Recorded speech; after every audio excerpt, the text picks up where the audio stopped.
અને હવે વાત દિલ્હી બ્લાસ્ટને લઈને, જેમાં એક પછી એક મોટા ખુલાસા થઈ રહ્યા છે। હવે દિલ્હી બ્લાસ્ટ કેસમાં ફંડિંગ મુદ્દે મોટો ખુલાસો થયો છે। તપાસ એજન્સીઓને 20 લાખના ફંડિંગની લિંક મળી ગઈ છે।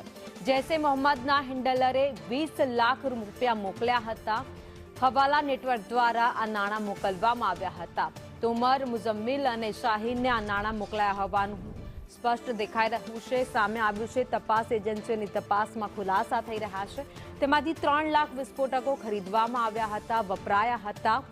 મુઝમ્મિલની પૂછપરછમાં પોલીસને અનેક કડીઓ હવે મળી રહી છે। તે એક પછી એક મોટા ખુલાસા થઈ રહ્યા છે। ડી ગેંગ આખી સામે આવી રહી છે। લોકોના કનેક્શન જૈશ સાથે જોડાયેલા છે એ સામે આવ્યું છે।